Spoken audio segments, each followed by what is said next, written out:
ये आकाशवाणी है। कृपया हमारे अगले प्रसारण की प्रतीक्षा कीजिए। ये आकाशवाणी है। अब आप आज लोकसभा में प्रश्नकाल के दौरान हुई कार्यवाही की रिकॉर्डिंग सुनेंगे। This is the Delhi station of Akashvani. Please stand by for our next broadcast. You will now listen to the proceedings during the question hour in Lok Sabha today. माननीय सभासदों, माननीय अध्यक्ष जी। Question number 241 241 Shri Navcharan Majhi. Question number 241। प्रश्न संख्या 241। क्या रेल मंत्री ये बताने की कृपा करेंगे कि अमृत भारत स्टेशन योजना ABSS के अंतर्गत अब तक राज्यवार विशेषकर जम्मू और कश्मीर तथा झारखंड राज्यों एवं शहडोल और सीधी लोकसभा निर्वाचन क्षेत्रों में अनुमोदित स्टेशनों का ब्यौरा क्या है? ABSS के अंतर्गत अब तक कुल कितना व्यय किया गया है और सभी अनुमोदित स्टेशनों से संबंधित परियोजनाओं को पूरा करने के लिए कितनी बजटीय आवश्यकता होने का अनुमान है? उक्त स्टेशनों के लिए तैयार किए गए मास्टर प्लान और वर्ष 2024-25 के दौरान उक्त योजना में शामिल किए गए प्रमुख संशोधनों परिवर्तनों का ब्यौरा क्या है? शुरू किए गए तथा पूर्ण किए गए कार्यों और निर्माण पूर्व चरण वाले स्टेशनों की संख्या का स्थितिवार ब्यौरा क्या है? क्या ABSS के अंतर्गत पुनर्विकास से यात्री प्रबंध क्षमता, वाणिज्यिक राजस्व और स्थानीय रोजगार में वृद्धि होने की संभावना है? और यदि हाँ, तो इसके अपेक्षित मात्रात्मक परिणाम क्या होंगे? सीधी लोकसभा निर्वाचन क्षेत्र में उक्त योजना के अंतर्गत कितने स्टेशनों का चयन किया गया को शामिल किया गया है? और उक्त निर्वाचन क्षेत्रों में उक्त कार्य कब तक पूरा होने की संभावना है और कार्य की स्थिति क्या है? माननीय मंत्री महोदय। श्री अश्विनी वैष्णव, रेल मंत्री। माननीय अध्यक्ष जी, सदन के पटल पर उत्तर रखा गया है। माननीय सदस्य। माननीय स्पीकर सर, मैं माननीय यशस्वी प्रधानमंत्री जी एवं माननीय रेल मंत्री जी का मेरे संसदीय क्षेत्र मयूरभंज उड़ीसा में 3 नई रेल लाइनों बादामपहाड़ केवंझर, गोरुमैसाणी बांगरीपोशी और बुढ़ामरा चाकुलिया स्वीकृत किए जाने हेतु आभार व्यक्त करता हूँ। क्या माननीय रेल मंत्री यह बताने की कृपा करेंगे कि तीनों रेल लाइन परियोजना की वर्तमान स्थिति क्या है और वह किस चरण में है? माननीय अध्यक्ष जी, मयूरभंज एक ऐसा क्षेत्र है जहां पर विश्व की जो नेचुरल धरोहर मानी जाती है वो है, और उड़ीसा के बहुत ही सुंदर क्षेत्रों में से मयूरभंज आता है। यहाँ पर 3 स्टेशन का काम चल रहा है और 3 ऐसी लाइन अप्रूव हुई है जो कि 50-60 वर्षों से लंबित थी। 50-60 वर्षों से उसकी डिमांड आती थी। तो माननीय सांसद महोदय ने जो प्रश्न यहाँ रखा है वो बहुत ही वैलिड प्रश्न है। मैं पहले स्टेशन की बात संक्षिप्त में बताना चाहूँगा। बारीपदा स्टेशन में 7 करोड़ रुपए का इन्वेस्टमेंट हुआ है, करीब काम कंप्लीट हो गया है। बादाम पहाड़ में काम चल रहा है, 12 करोड़ रुपए का इन्वेस्टमेंट हो रहा है। Building, platform, extension, circulating area, इन सब का काम यहाँ पर हो रहा है। रायरंगपुर में 7 करोड़ रुपए का इन्वेस्टमेंट होके building, platform, lighting, road, circulating area, इन सब का काम चल रहा है। माननीय अध्यक्ष महोदय, उड़ीसा में 59 स्टेशंस पे काम चल रहा है नवनिर्माण का, जिससे अमृत भारत योजना के तहत माननीय प्रधानमंत्री जी ने जो आज विश्व की सबसे बड़ी स्टेशन रीडेवलपमेंट प्रोग्राम हाथ में लिया है, उससे उड़ीसा के 59 स्टेशंस का कायाकल्प नवनिर्माण हो रहा है। ये जो तीनों प्रोजेक्ट माननीय सांसद महोदय ने कहे, इन तीनों का लैंड एक्विजिशन और फॉरेस्ट अप्रूवल्स के काम चल रहे हैं और डबल इंजन की सरकार है उड़ीसा में। बहुत तेजी से राज्य सरकार की तरफ से भी बहुत अच्छा इसमें सहयोग मिल रहा है और जैसे ही काम आगे बढ़ता जाता है वैसे मैं माननीय सांसद महोदय को भी जानकारी देता रहूं। माननीय सदस्य। आपके माध्यम से रेल मंत्री से जानना चाहता हूँ, क्या रायरंगपुर और बारीपदा उड़ीसा से नई दिल्ली के बीच सीधी रेल सेवा प्रारंभ करने के संबंध में कोई प्रस्ताव सरकार के विचाराधीन है? यदि हाँ, तो उसकी वर्तमान स्थिति क्या है? एक तो ये अच्छी बात है माननीय अध्यक्ष जी की सांसद जी ने बहुत ही स्पेसिफिक और टू द पॉइंट क्वेश्चन पूछा है, जैसा आप हमेशा हम सबको मार्गदर्शन देते हैं। माननीय अध्यक्ष जी, बहुत मार्गदर्शन देता हूँ, मानते कहाँ हो आप? कुछ तो मानते भी है, कुछ लोग तो मानते भी है। माननीय अध्यक्ष जी, मयूरभंज से 3 गाड़ियां बहुत अभी हाल ही में नई चालू हुई थी, कोलकाता के लिए, रांची के लिए और राउरकेला के लिए कनेक्टिविटी। उन तीनों का भी बहुत अच्छा लोगों में प्रभाव है। और इसके अलावा भी चाहे मयूरभंज हो या देश के किसी भी कोने से हो, बहुत सारी नई गाड़ियां इस समय में चालू हुई है, चाहे वंदे भारत हो, अमृत भारत हो, बाकी दूसरी गाड़ियां भी। माननीय सांसद महोदय ने जो स्पेसिफिक डिमांड की है, उस डिमांड के लिए अगर वहाँ पे फिजिबिलिटी हुई तो ज़रूर उस पर काम। श्री गोडम नागेश। अध्यक्ष महोदय, अमृत भारत स्टेशन योजना अंतर्गत देश भर में 1337 स्टेशन में चिन्हित किए गए। हमारा तेलंगाना में भी 40 स्टेशंस का चिन्हित किए गए। उसमें 40 में से केवल 4 स्टेशंस का ही काम पूरा हुआ। मेरे संसदीय क्षेत्र आदिलाबाद तेलंगाना में 2 स्टेशंस का बासर और आदिलाबाद का चिन्हित किए गया। ये अमृत भारत स्टेशन में 1 का काम जारी है। मैं मंत्री महोदय से ये पूछना चाहता हूँ आपके माध्यम से अध्यक्ष जी, क्या ये अमृत भारत स्टेशंस का ये वर्क्स कंप्लीट करने के लिए कोई समय सीमा निर्धारित है क्या? माननीय अध्यक्ष जी, चलते ट्रैफिक में स्टेशन का पुनर्निर्माण करना बहुत ही डिफिकल्ट काम होता है, क्योंकि सेफ्टी अपने आप में बहुत इम्पोर्टेंट है, सबसे इम्पोर्टेंट है। और जब ट्रैफिक चल रहा है, गाड़ियाँ चल रही है, ऐसे में स्टेशन का पुनर्निर्माण करना अपने आप में बहुत ही कॉम्प्लेक्स काम है। विश्व के कई देश हैं जिसमें जब स्टेशन का रीडेवलपमेंट का काम चलता है, तब वहाँ पे ट्रैफिक को 3-3, 4-4 साल के लिए रोक लिया जाता है।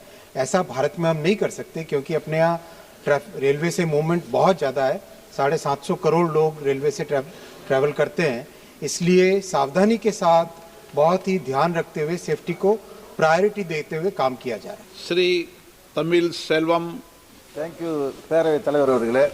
இது 18வது லோக்சபா நடக்குது. 1வது லோக்சபாவிலிருந்து 18வது லோக்சபா வரைக்கும் எங்கள் பெரிய தேனி பாராளுமன்றத்தில் கேட்குற கேள்வி, திண்டுக்கல் சபரிமலைக்கு புதிய ரயில் தடம் வருமா வராதான்ற கேள்வி 70 ஆண்டு காலமாக கேட்டுக்கிட்டு இருக்கோம். அரியவாஜ். ஆண்டுக்கு ஒரு முறை 1 கோடி பக்தர்கள் ஐயப்பன் கோயிலுக்கு செல்கிறார்கள். தமிழ் மாதத்தில் 5 நாட்கள் 5 லட்சம் ஐயப்ப பக்தர்கள் செல்கிறார்கள். ஆகவே திண்டுக்கல் சபரிமலைக்கு முதல் பேஸாக திண்டுக்கல் லோயர் கேம்புக்கு முதல் பேஸ் புதிய ரயில் हिंदी में कर लो, आप इंग्लिश में कर लो। इंग्लिश में कर लो, इंग्लिश में लैंग्वेज परिवर्तन कर लो। आ रही है आवाज? सर आ नहीं रही थी ढंग से, आप एक बार दोबारा बोल वापस। Can you hear me sir? Dindigul சபரிமலைக்கு 1வது லோக்சபாவிலிருந்து 18வது லோக்சபாவில் தங்கத்தமிழ் உட்பட கேட்கிற கேள்வி, திண்டுக்கல் சபரிமலைக்கு புதிய ரயில் தடம் வருமா வராதான்ற கேள்வி எல்லா லோக்சபாவிலையும் கேட்டுட்டோம். இது வரைக்கும் அதுக்கு உண்டான ஸ்டெப்ஸ் எடுக்கல. ஆண்டுக்கு ஒரு முறை சபரிமலைக்கு 1 கோடி ஐயப்பன் பக்தர்கள் செல்கிறார்கள் த்ரூஅவுட் இந்தியா. மாதம் ஒரு முறை 5 லட்சம் ஐயப்பன் பக்தர்கள் செல்கிறார்கள்.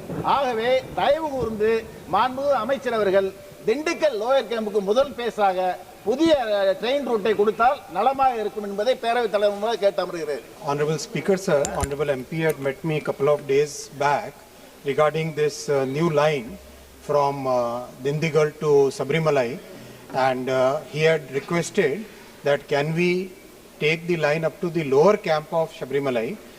This is a proposal which he had given about 3 days back.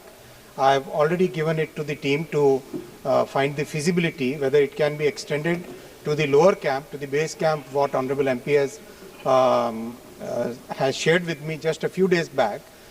As soon as the team gives the complete details of the feasibility up to lower camp, in the meanwhile, the Angamalai Sabrimala project in Kerala, that project we have given our clearance to we have requested the state government to start the land acquisition, so that Sabrimala Angamali, which is a project which is a very important project, that project can be taken up.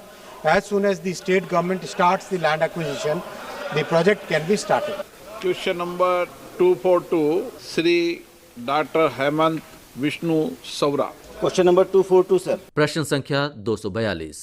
क्या rail मंत्री ये बताने की कृपा करेंगे कि क्या सरकार यात्रियों के लिए पहुंच में सुधार करने और यात्रा को सुगम बनाने की दृष्टि से लोगों की मांग और परिचालनात्मक व्यवहार्यता को ध्यान में रखते हुए और अधिक स्टेशनों पर ठहराव प्रदान कर रही है? यदि हाँ तो तत्संबंधी ब्यौरा क्या है?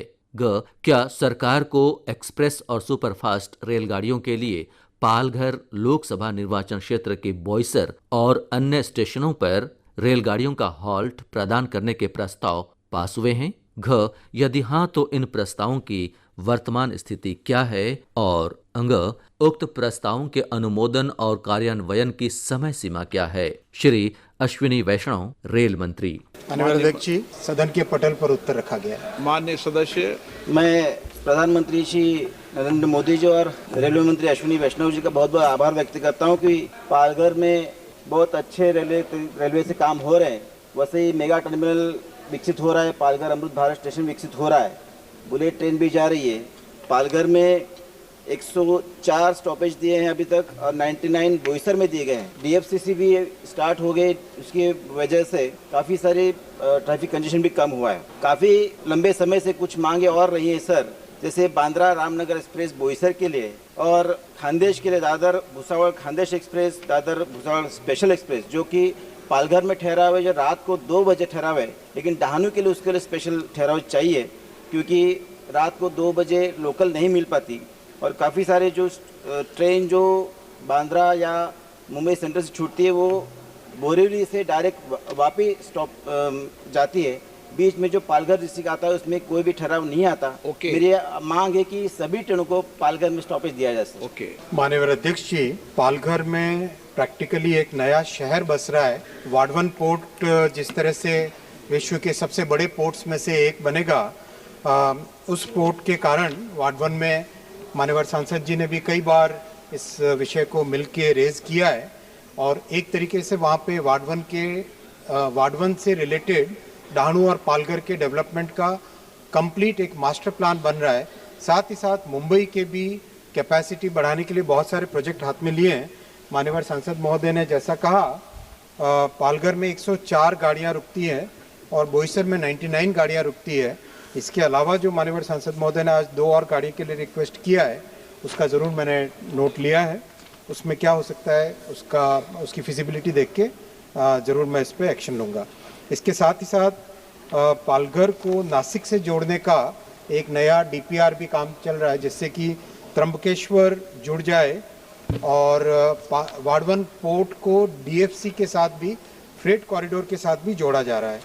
साथ ही साथ माननीय अध्यक्ष महोदय, मुंबई में कैपेसिटी इंक्रीज करने के लिए बहुत सारे काम हाथ में लिए हैं। मुंबई में अभी 238 नई गाड़ियां जिसका ऑटोमेटिक डोर क्लोजिंग का सिस्टम हो, वो उसका प्रोक्योरमेंट का काम चालू है।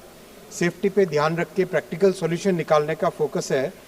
मेल एक्सप्रेस जो करीब 120 जाती है मुंबई से और सबर्बन करीब 3200 जाती है, इस कैपेसिटी को बढ़ाने का काम भी हाथ में लिया है। बांद्रा में 3 पिट लाइन बन चुकी है। मुंबई सेंट्रल में 24 कोच के प्लेटफॉर्म का एक्सटेंशन चल रहा है। जोगेश्वरी में 2 प्लेटफॉर्म बन रहे हैं। दादर में 1 प्लेटफॉर्म बन रहा है। वसई रोड में 6 प्लेटफॉर्म बन रहे हैं, जैसा अभी माननीय सांसद ने भी नोटिस दिया। पनवेल कलम्बोली में 5 प्लेटफॉर्म बन रहे हैं। कल्याण में 6 प्लेटफॉर्म बन रहे हैं। LTT में डिपो का एक्सपेंशन चल रहा है।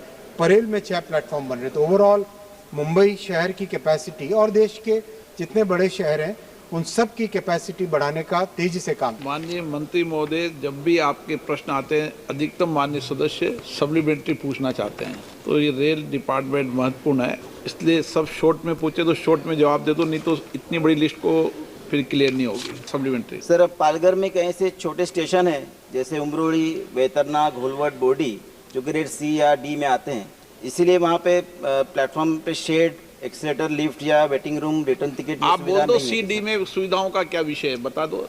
वो सुविधा निर्माण की जाए। माननीय अध्यक्ष जी, जितने स्टेशन अभी अमृत भारत में लिए गए हैं उन पे काम तेजी से चल रहा है और जिन स्टेशन, बाकी दूसरे स्टेशन की माननीय सांसद जी ने कहा है उसके बारे में मैं फील्ड विजिट एक बार टीम से करवा के सांसद जी भी साथ में जाए या उनका रिप्रेजेंटेटिव साथ में जाए तो जो प्रॉब्लम होगी उसको सॉल्व कर सकते। श्री चंद्रशेखर, श्री के Francis George, there has been आप अगर सब लोग एक एक लाइन में पूछोगे तो सप्लीमेंट्री अलाउ करूंगा, अगर लंबा पूछोगे तो अलाउ नहीं करेंगे। Okay, sir.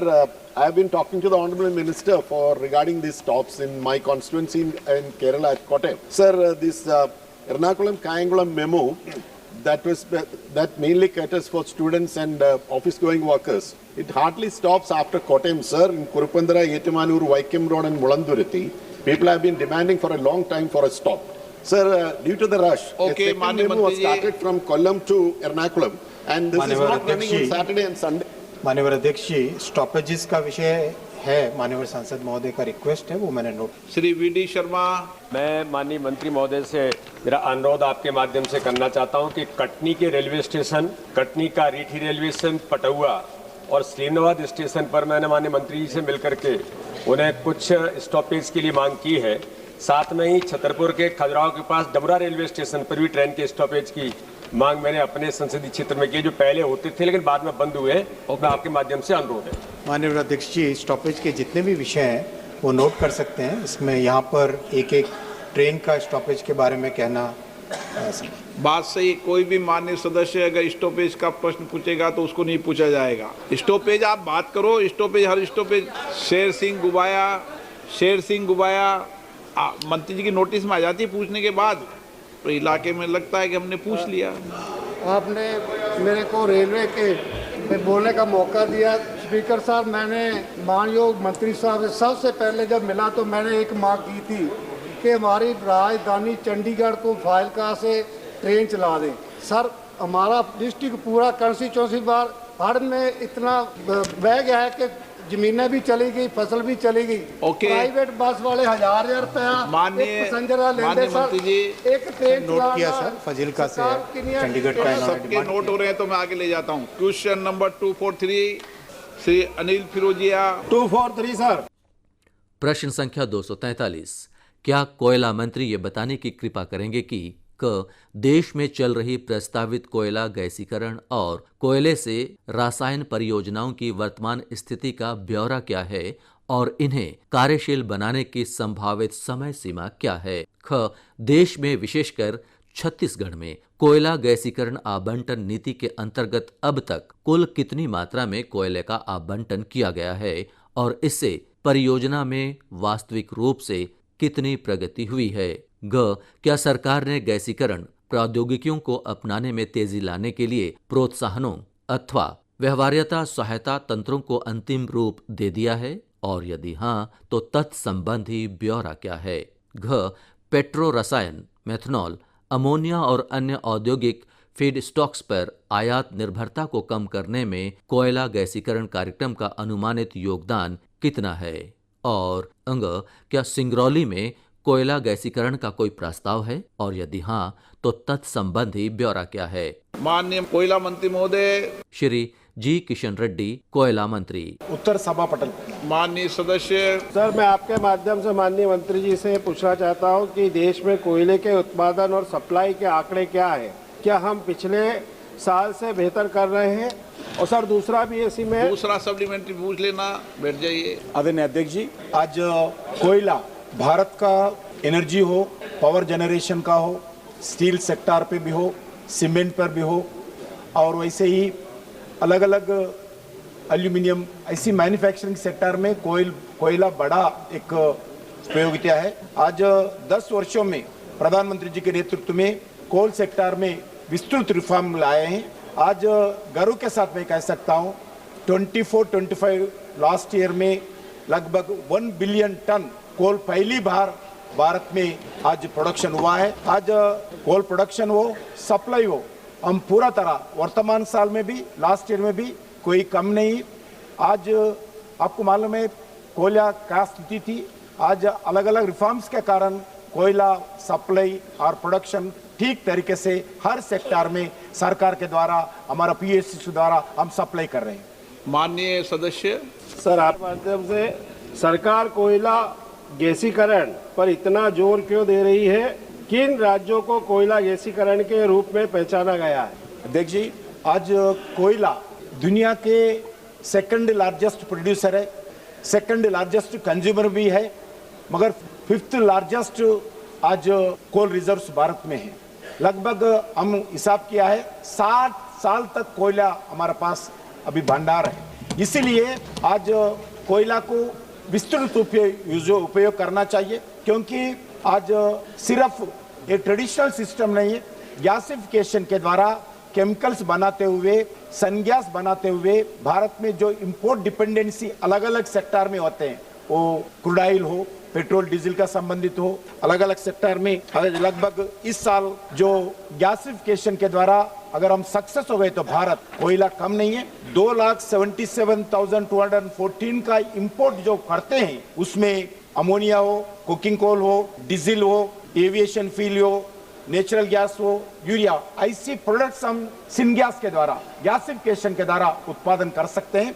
इसीलिए आदरणीय प्रधानमंत्री नरेंद्र मोदी जी का स्पष्ट आदेश है, हम आने वाले दिन में तो ट्रेडिशनल सप्लाई के साथ साथ गैसिफिकेशन का भी भारत सरकार दृष्टि लगाकर गैसिफिकेशन का डेवलपमेंट करे।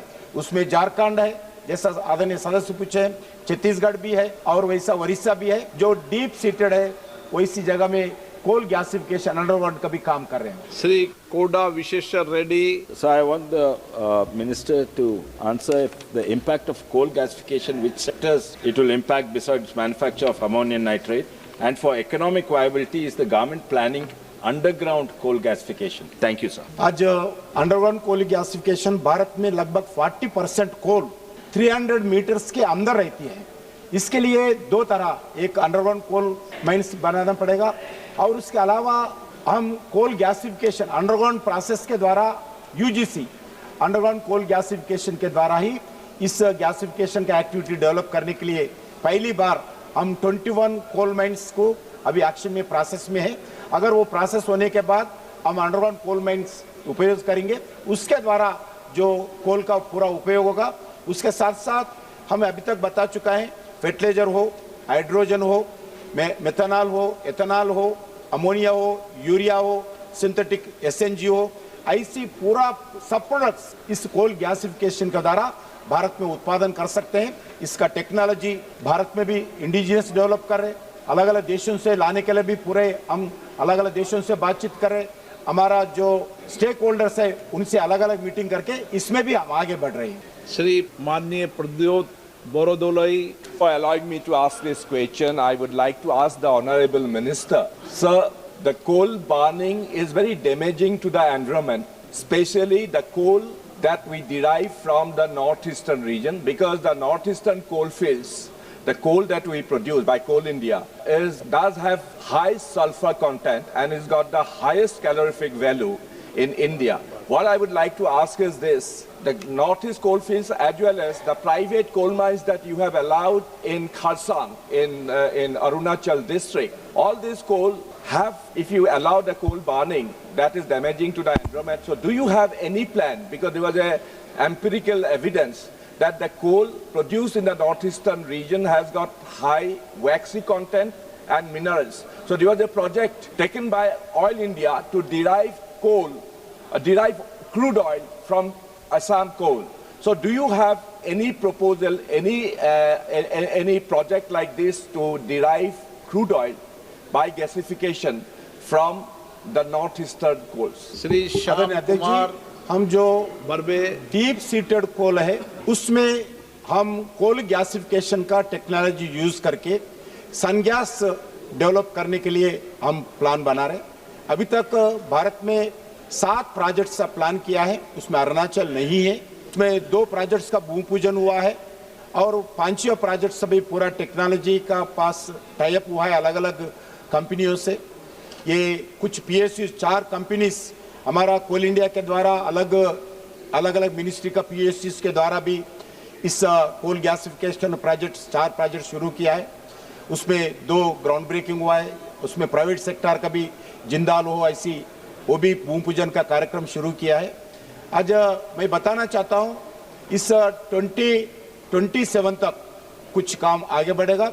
हमारा टारगेट है 2030 तक 100 मिलियन टन का कोल का गैसिफिकेशन का द्वारा उपयोग करते हुए देश को लाभ मिलना चाहिए, क्योंकि देश आज बहुत पैसे फॉरेन एक्सचेंज के द्वारा विदेश को पेमेंट कर रहे। उस फॉरेन करेंसी को हम बचा सकते हैं और देश में जो विकसित भारत बनाने के लिए कोल गैसिफिकेशन का द्वारा बहुत उपयोगिता होता है। इस दृष्टिकोण से अरुणाचल प्रदेश में अभी 2 कोल माइंस अभी शुरू किया है, पहली बार ऑक्शन किया है, उसमें प्रोडक्शन भी शुरू करने वाला है। मैं बताना चाहता हूँ अरुणाचल प्रदेश में एक अच्छा कोल है, एक क्वालिटी भी अच्छा है, क्वांटिटी भी अच्छा है। अभी आदरणीय प्रधानमंत्री जी मोदी जी के नेतृत्व में पहली बार अरुणाचल प्रदेश में कोल ब्लॉक्स का ऑक्शन हुआ सक्सेसफुली। अरुणाचल प्रदेश सरकार भी सहयोग है। आने वाले दिन में अरुणाचल प्रदेश में इस कोल ब्लॉक्स के द्वारा आर्थिक स्थिति आगे बढ़ेगा और रेवेन्यू, स्टेट गवर्नमेंट को रेवेन्यू मिलेगा और अरुणाचल प्रदेश के नौजवान को रोजगार भी मिलता है। इस गैसिफिकेशन के बारे में एक बात सोचने के बाद, एक्सपेरिमेंट करने के बाद हम जाएंगे, आगे बढ़ेंगे। हाई क्वालिटी कोल आपका अरुणाचल प्रदेश में है। मैं अरुणाचल प्रदेश के तरफ से आपको पूरा सहयोग देने के लिए भी मैं रिक्वेस्ट करता हूँ। ये तो असम के हैं, ये अरुणाचल प्रदेश के थोड़ी असम के हैं। श्याम कुमार बर्वे। धन्यवाद अध्यक्ष महोदय। मैं आपके माध्यम से मंत्री महोदय से पूछना चाहूँगा कि मेरे क्षेत्र में सीआल के अंतर्गत WCL सब्सिडरी काम करती है, उसमें जो 35 साल 40 साल से जो खदानें चल रही थी वो अभी बंद हो गई है, तो उसमें नया प्रावधान, आपने नया उद्योग क्या करने का आपने कुछ सोचा है? क्योंकि वो मजदूरों को आपने अलग WCL के खदानों के स्थानांतरित कर दिया है, तो वहाँ का स्थानिक रोजगार फिर से जिंदा रहने के लिए आपने कुछ WCL की तरफ से कुछ प्रावधान किया है क्या सीआल की तरफ से? धन्यवाद। आदरणीय प्रधान जी, उस कोल ब्लॉक्स के बारे में मैं आपसे स्वयं बात करके आपका डिटेल अपडेट करके दे दूँ। श्री निशिकांत दुबे। धन्यवाद अध्यक्ष महोदय। प्रश्न संख्या 252 के उत्तर में मंत्री जी ने ये कहा है कि 40 कोल बेड मीथेन के ब्लॉक इन्होंने ऑक्शन किए जिसमें 15 ही चालू हो पाए, और ये तीनों चीज जो है महत्वपूर्ण है सर। कोल बेड मीथेन हो, कोल टू लिक्विड हो, कोल टू गैस हो, कोल टू केमिकल हो। साउथ अफ्रीका ने, अध्यक्ष महोदय, साउथ अफ्रीका में जब बैन लगा तो उन्होंने कोल टू लिक्विड के प्रोजेक्ट को आगे बढ़ाया जिसमें पेट्रोल के जो दाम हैं वो $30 पर बैरल पर हो गए। मेरा आपके माध्यम से मंत्री महोदय से आग्रह है कि इन 4 चीजों पर जिनके बारे में आप कह रहे हैं कि इंपोर्ट पर जो है हमारी निर्भरता कम होगी, हमारा जो एरिया है राजमहल कोल ब्लॉक झारखंड में, जो एशिया का लार्जेस्ट कोल ब्लॉक है, उस एरिया में जिन लोगों ने बिड किया उनको आपने जब काम शुरू नहीं किया तो क्या इस तरह की कंपनी को आप ब्लैकलिस्ट करेंगे जो ले तो लेते हैं प्रोजेक्ट को और प्रोजेक्ट समय पर पूरा नहीं करते या प्रोजेक्ट चालू नहीं करते? माननीय सदस्य, आप बैठ के ब्रीफ कर लें। अध्यक्ष जी, जो भी ऑक्शन में कोल ब्लॉक्स लेते हैं उसमें अंडरग्राउंड कोल ब्लॉक्स रहते हैं और सरफेस ओपन कास्ट माइनिंग भी रहते हैं। अभी पहली बार हम अंडरग्राउंड गैसिफिकेशन का भी कोल ब्लॉक्स एक्शन कर रहे हैं। जो भी समय पे प्रोडक्शन शुरू नहीं करते हैं बिल्कुल उनको नोटिस देते हैं, टाइम पीरियड में उनसे और रेफरेंस लेकर जरूरत पड़े तो हम कोल ब्लॉक्स कैंसिल भी करते हैं। बहुत कुछ एक्शन में लेने के बाद समय पे जो कोल नहीं निकालते हैं, प्रोडक्शन नहीं करते हैं माइनिंग का, उसको एक्शन लिया है, उनका कैंसिल भी किया है। जो आदरणीय सदस्य पूछा है उस विषय पर भी सोचकर हम रिपोर्ट उनको देंगे। Question number 244 244 Shri Dileshwar Kamat. Question number 244 sir. प्रश्न संख्या 244, क्या संचार मंत्री ये बताने की कृपा करेंगे कि क भारत टेलीकॉम 2025 के मुख्य उद्देश्य और अपेक्षित परिणाम क्या हैं? ख मई 2014 से ग्रामीण क्षेत्रों और राष्ट्रीय स्तर पर डिजिटल अवसंरचना के क्षेत्र में क्या उपलब्धियां हासिल की गई हैं? और ग भारत टेलीकॉम 2025 के अंतर्गत अंतर्राष्ट्रीय भागीदारी की प्रकृति और गुंजाइश क्या है? माननीय मंत्री महोदय। श्री ज्योतिरादित्य M सिंधिया, संचार मंत्री। सभा पटल पर रखा। माननीय सदस्य महोदय, मैं सबसे पहले माननीय दूरसंचार मंत्री जी को धन्यवाद देता हूं कि उन्होंने भारतीय दूरसंचार प्रणाली को सुदृढ़ एवं सुगम बनाने के लिए भारतीय टेलीकॉम 2025 दूरसंचार विभाग और टेलीफोन एक्सपोर्ट प्रमोशन काउंसिल के द्वारा अंतर्राष्ट्रीय व्यापार शो और सम्मेलन किया तथा उनका जवाब जो है विस्तृत रूप से उन्होंने देने का काम किया और संतोषप्रद रहा। महोदय, सुपौल जिला बिहार का सीमावर्ती बारगज नेपाल से सटा हुआ कोसी क्षेत्र है। सुपौल जिला के ग्रामीण क्षेत्रों की जनता के पास ज़्यादातर BSNL का मोबाइल नंबर है। साथ ही सभी सरकारी विभागों के कर्मचारियों के पास भी BSNL का मोबाइल नंबर है जिसमें ज़्यादा समय नेटवर्क नहीं रहता है। चुने हुए जनप्रतिनिधियों के पास भी अधिकांशतः BSNL का ही सिम कार्ड मोबाइल में उपयोग किया जाता है। ज़्यादातर नेटवर्क नहीं होने की वजह से मान्यों को समय पर कार्यक्रमों की सूचना नहीं मिल पाती है तथा स्थानीय जनता के साथ सीधे संपर्क नहीं हो पाता है। क्षेत्रीय समस्याओं एवं विकास कार्यों को समय से निष्पादन हेतु मोबाइल एवं इंटरनेट का उपयोग जनहित में अति आवश्यक है। इसलिए मैं माननीय मंत्री से जानना चाहता हूं कि सुपौल सहित बिहार के ग्रामीण क्षेत्र की आम जनता को BSNL की बेहतर सुविधा के लिए सरकार के द्वारा कोई योजनाएं बनाई गई है? यदि हाँ तो तत्संबंधी ब्यौरा क्या है?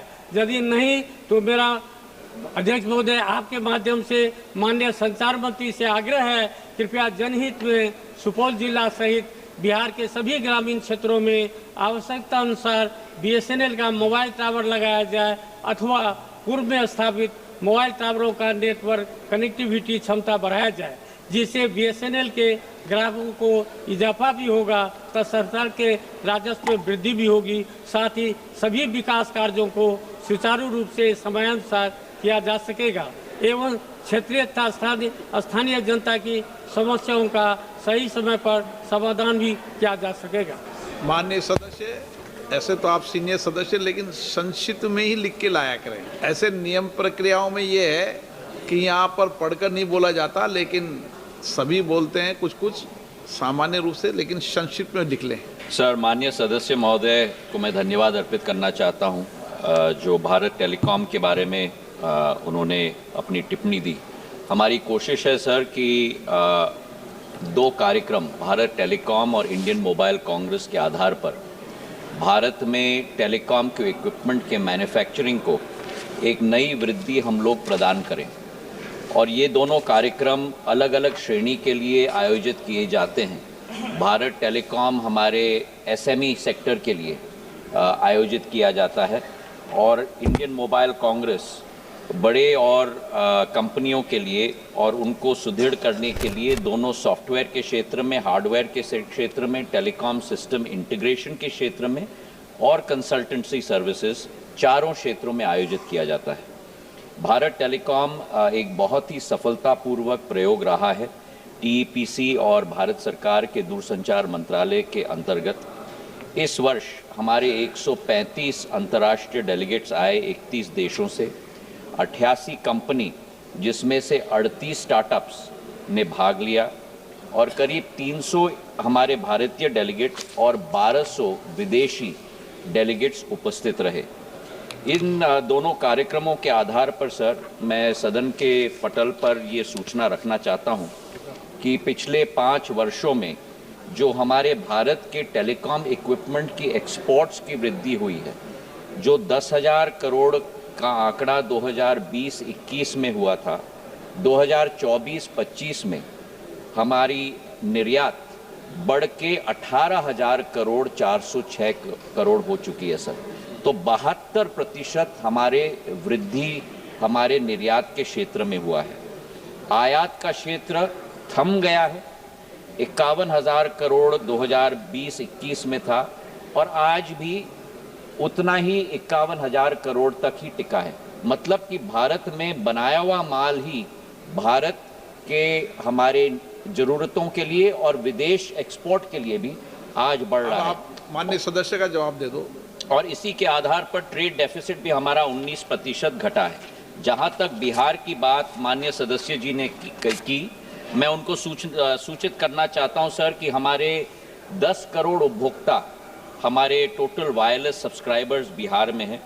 हमारे BTS बेस ट्रांससीवर स्टेशन जो लगे हुए हैं बिहार में, करीब 1.5 लाख BTS लगे हैं, जिसमें से करीब 1 लाख 4G के BTS हैं और 27,000 5G के BTS हैं। जो कमी बिहार में है कनेक्टिविटी के आधार पर, भारत सरकार की प्रतिबद्धता है और प्रधानमंत्री जी ने कहा है कि 100% 4G सैचुरेशन होना चाहिए। उसके आधार पर 6 स्कीम्स हम लोग बिहार में चला रहे हैं, जिसके आधार पर करीब 400 गांव को हम लोग 500 गांव को हम लोग कवर करना चाहते हैं और इसमें से हम लोग ने आज तक 390 गांव को कवर किया है और शेष जो गांव बाकी है वो आने वाले मई 2026 तक हम लोग पूरा करने वाले हैं। हमारे LW फेज़ 1 अपग्रेडेशन के आधार पर, LW फेज़ 2 के आधार पर, 502 एस्पिरेशनल डिस्ट्रिक्ट के आधार पर, अनकवर्ड विलेज स्कीम के आधार पर, 4G सैचुरेशन स्कीम के आधार पर और BOP और BIP के आधार पर। सप्लीमेंट्री सर, क्या संचार मंत्री जी यह बताने की कृपा करेंगे कि देश भर में 5G सेवाओं के रोल आउट की वर्तमान स्थिति क्या है तथा अब तक किन किन क्षेत्रों को कवरेज प्रदान की गई है? क्या सरकार ने देशव्यापी स्तर पर 5G सेवाओं को प्रसार में तेजी लाने हेतु विशेष पहलें की है? यदि हाँ, इन पहलों का विवरण जिनमें वित्तीय सहायता, नीतिगत उपाय तथा अवसंरचना विकास योजनाएं शामिल हो, इस संबंध में बताने की कृपा करेंगे। सर, जहां तक 5G की बात है, मैं हमारे सांसद महोदय को आपके द्वारा सूचित करना चाहता हूं और हाउस को सूचित करना चाहता हूं कि प्रधानमंत्री जी के नेतृत्व में 5G भारत की सक्सेस स्टोरी नहीं है सर। 5G विश्वव्यापक सक्सेस स्टोरी बन चुकी है। भारत ने 5G की टेक्नोलॉजी, मैं बार बार कहता हूं सर कि India followed the world on 4G, India marched with the world on 5G, we will lead the world on 6G। और 5G की कहानी ये है सर कि 2023 में इसका क्रियान्वयन शुरू हुआ। आज तक 5G के द्वारा हमारे करीब 5 लाख BTS लग चुके हैं। हमारे 778 डिस्ट्रिक्ट्स में से 767 जिलों में 5G की कनेक्टिविटी उपलब्ध हो चुकी है। मतलब 99.9% तक हमारे सारे डिस्ट्रिक्ट्स कवर हो चुके हैं। इसी के साथ साथ हमारे कुल मिलाकर आज के दिन पर सर 36 करोड़ 5G के उपभोक्ता आज के दिवस में है 100 करोड़ में से सर। और हमारा अनुमान है कि 2026 तक ये बढ़कर 42 करोड़ होगी और 2030 तक ये आंकड़ा बढ़कर 100 करोड़ होगा, 120 करोड़ के आंकड़ों हमारे उपभोक्ताओं से। तो 5G भारत की सक्सेस स्टोरी है और 5G के आधार पर 6G के तरफ भी हम निरंतर प्रगति के आधार पर चल रहे हैं। माननीय Honorable Member Dayanidhi Maran. Sir, thank you, Honorable Speaker, sir. Sir, I have great administration for our minister, as a dynamic minister. So I have questions in two parts. Sir, while we are talking about the connectivity to the rural part of India, it's still a struggle to get broadband services to the rural part of India. So why we have tied up with Starlink and Elon Musk service, so it's still yet to start in India. And moreover, it seems to be that we are making it more expensive for our Indians, especially people who are living in the villages. Why is that so? Why can't we make it affordable? That's one part. Sir, the second part, sir, I'm sure Speaker sir will also be interested. If you look at the global map of the world, and you see, sir, when you travel in an international flight, there's one red spot where you cannot get internet service. That is over India. Sir, why is that when we are developed, when we have our own services, and our minister says, assuring that we lead the world in 6G, why is that you are banning by internet services on our areas? Just imagine the amount of commerce and business that will develop for domestic passengers as well. Because we are also cut off. Sir, I traveled from Chennai to Delhi. So 2.5 hours, I'm without any internet or anything. Why is that the government of India is not making an effort to make sure that we get internet service over our country? Thank you, sir.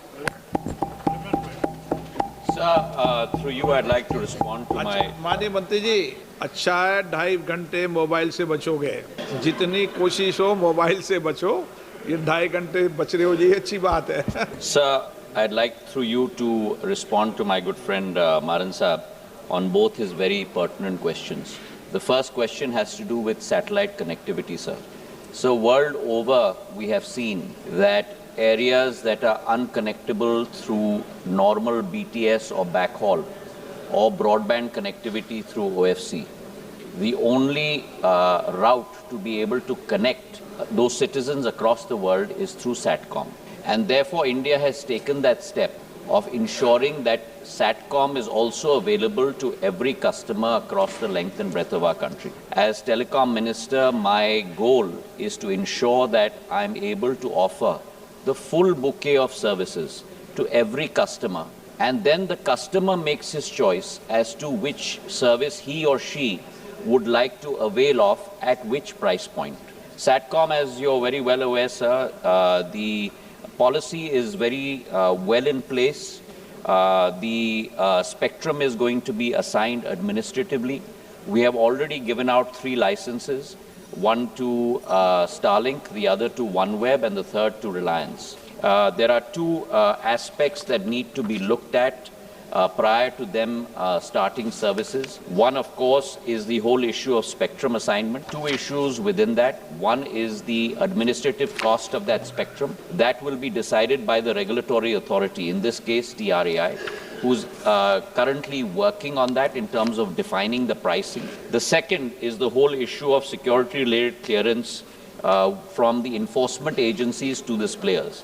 In order to be able to assist them to be able to clear those security clearances, we have given them sample spectrum to be able to demonstrate.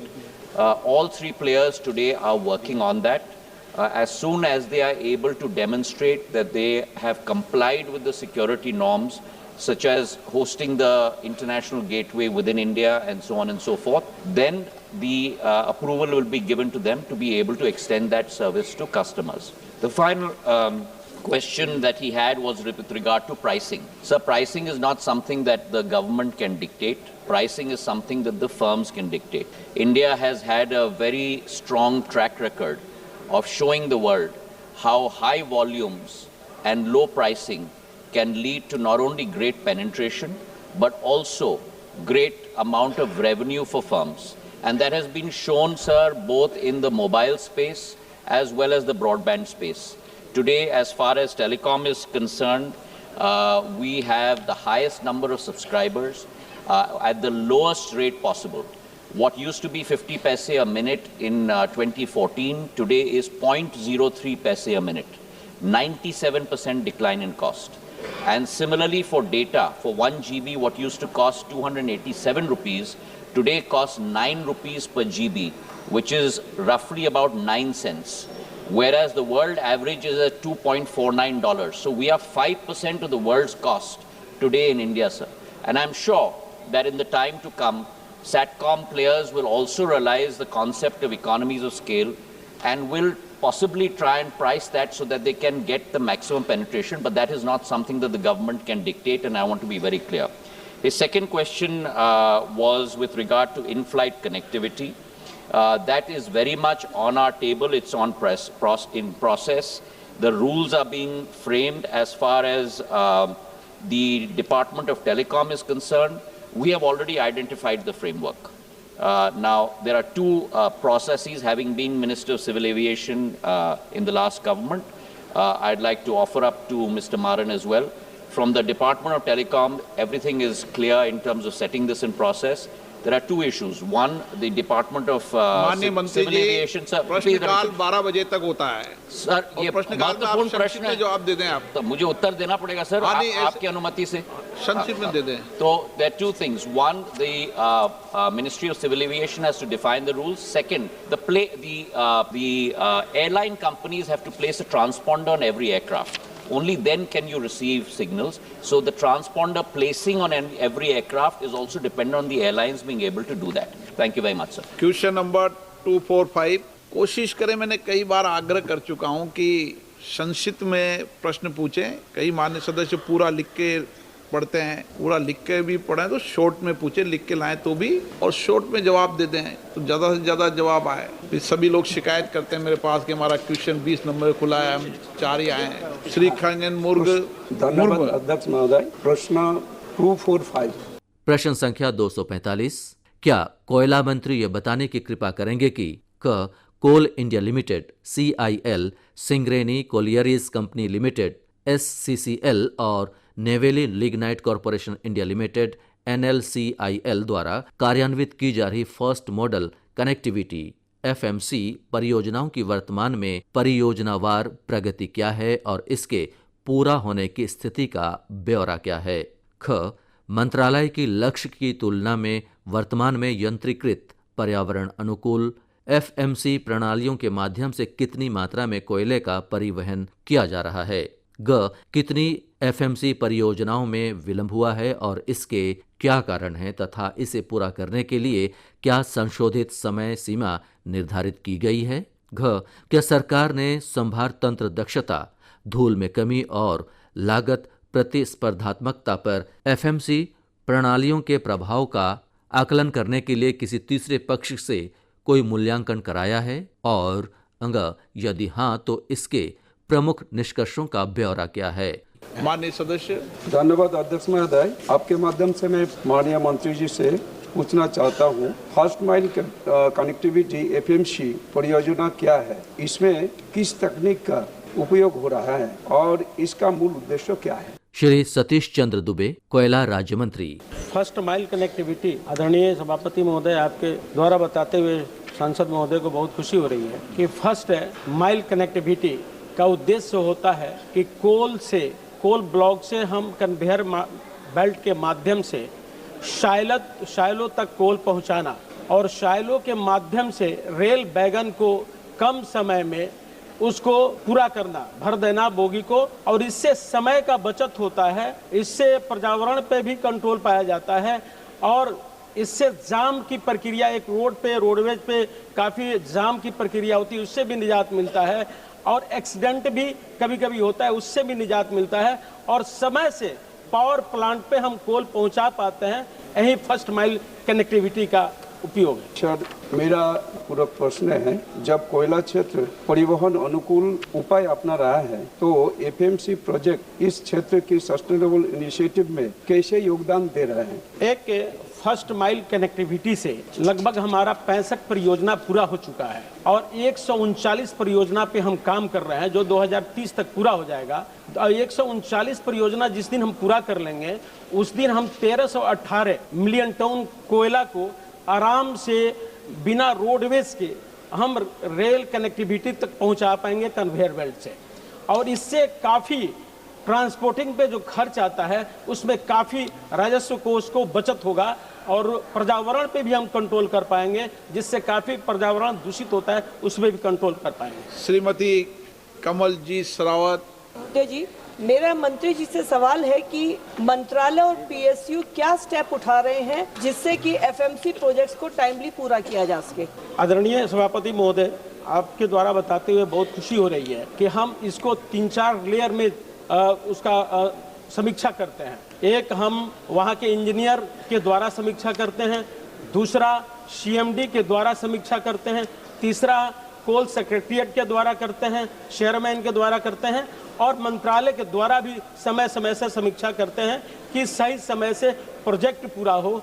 और project पूरा होने में देरी भी होती है तो इसका मुख्य कारण होता है वन विभाग से क्लियरेंस नहीं मिलना, एनओसी नहीं मिलना, इसी के चलते विलम्ब होती है। डॉक्टर प्रशांत पेडोले। धन्यवाद अध्यक्ष महोदय। आपके माध्यम से मैं मंत्री महोदय को पूछना चाहूँगा कि कोयला से एनर्जी हम लोग बनाते हैं, हमारे यहाँ पे अदानी पावर प्लांट है और वहाँ से फ्लाई ऐश बनती है जो कि मॉइल के अंदर में अंडरग्राउंड में वहाँ पे रेती की जगह पे वहाँ पे फ्लाई ऐश डाली जाती है।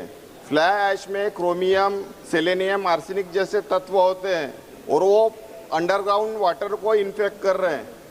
मंत्री जी को मैं पूछना चाहूँगा कि आने वाले समय में कैंसर जैसे बीमारियाँ हमारे लोगों को होंगी, इससे बचने के लिए आपने क्या उपाय करेंगे?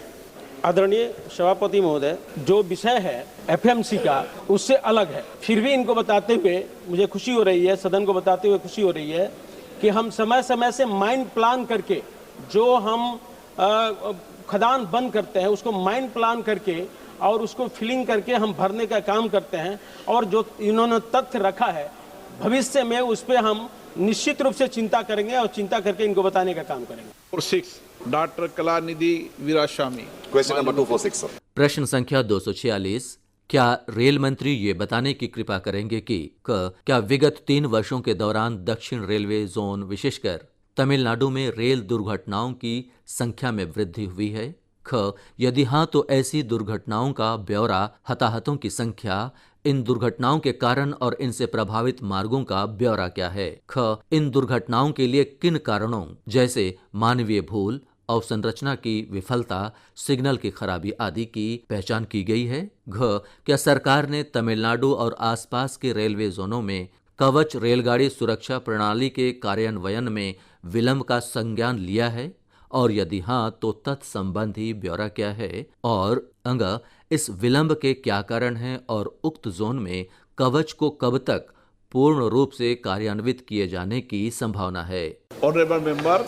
Sir, my specific question was about the Kavach and about the number of accidents which happened in train. So I'll first start with the first Kavach, sir. So the Kavach, the answer does not say how many kilometers have been covered with Kavach, because the BJP and RSS mouthpiece, the Swarajya, they have come out with a report in November 14th, 2025, saying that there is no Kavach has been implemented fully in any, not even a single kilometer has been covered. Work has been initiated, work has been started, but it has not been implemented. And also the one of the Concord, the company which has been given the order, they have mentioned that even if 50 companies come, there is enough work for players, whereas only 5 are there now.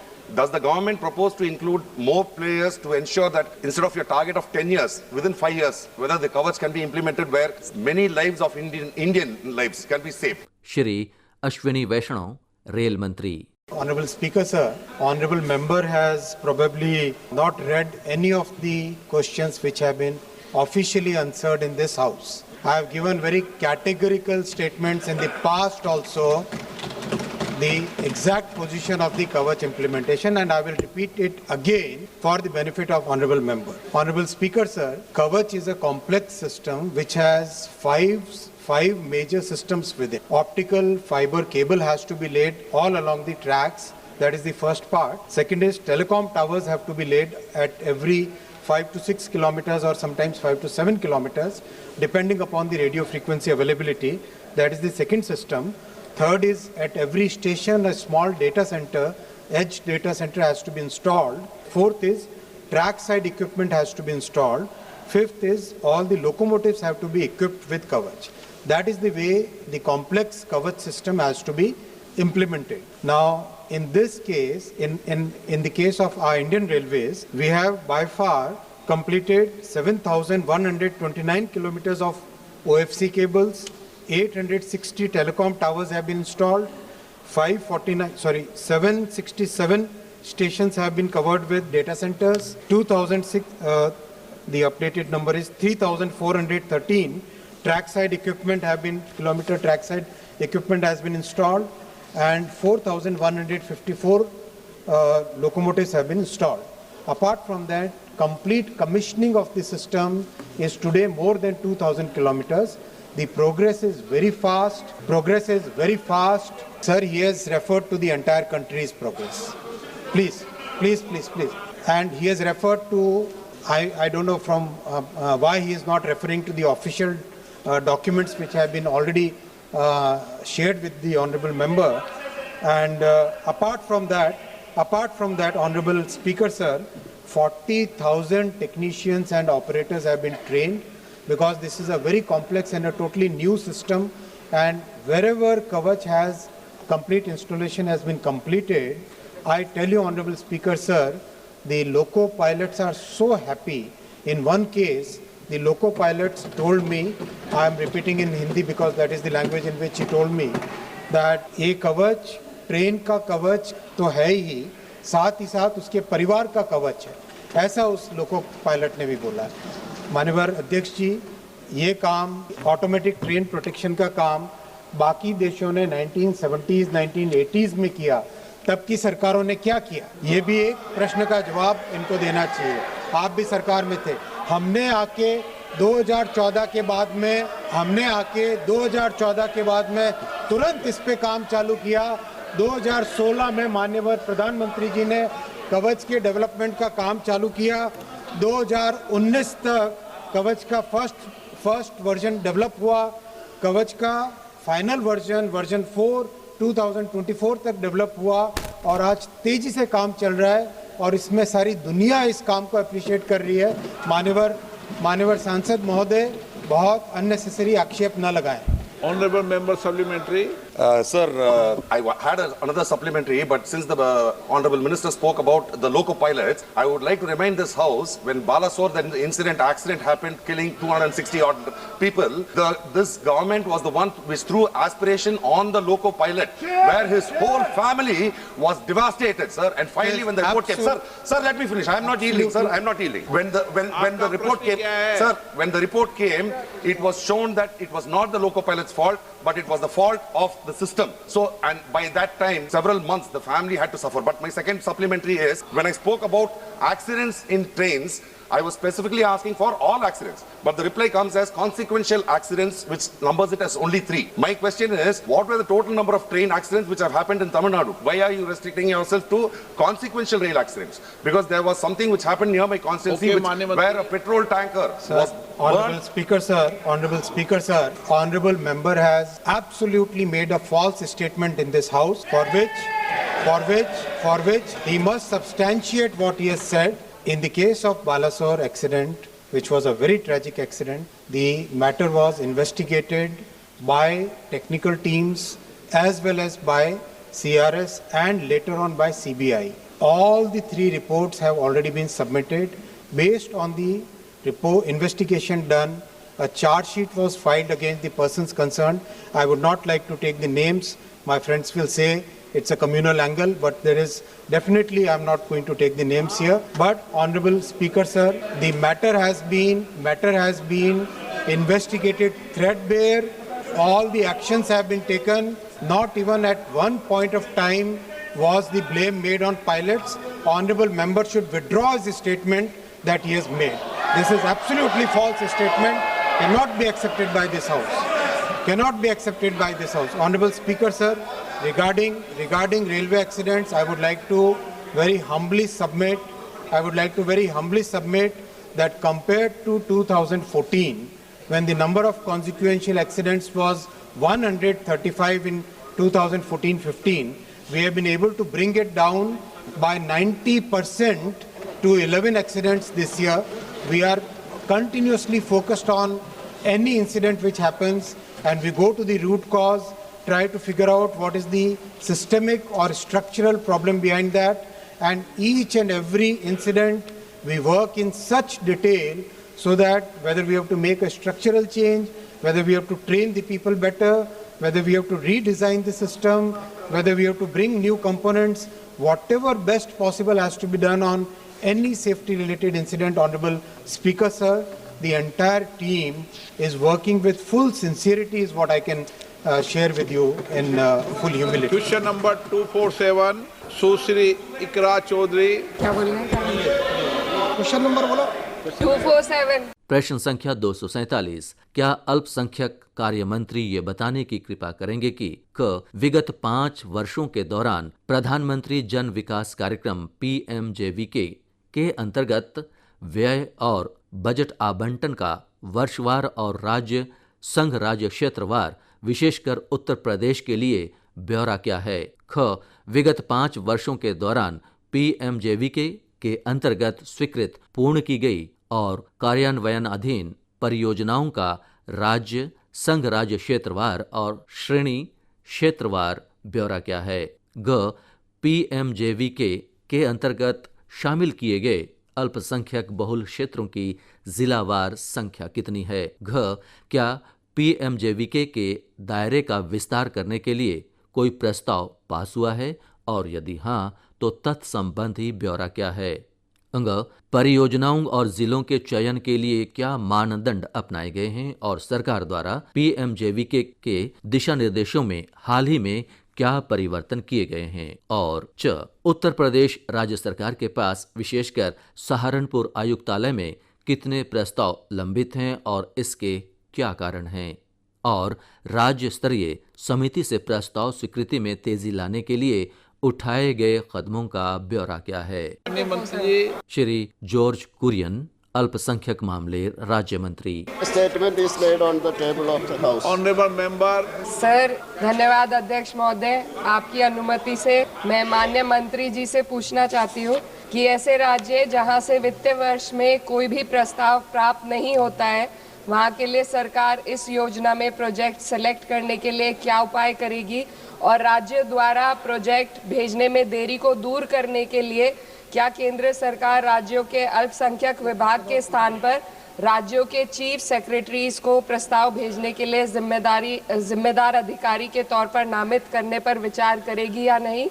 और मैं इसी में club करना चाहती हूँ कि मेरे संसदीय क्षेत्र कैराना में संबंधित महिला डिग्री कॉलेज के लंबित प्रस्ताव को स्टेट लेवल मॉनिटरिंग कमेटी के से शीघ्र मंगाने के लिए मंत्री महोदय और सरकार क्या उपाय करेंगे? धन्यवाद। Honorable Speaker, sir, this program is to fill the infrastructure gap, the minority areas. It is demand driven. If the proposal come from the state government, the committee in central government will pass it. But the first step is that state level committee should pass it, and it should be sent to the central government, and it is from the state it should reach, and that all the these funds are dispersed.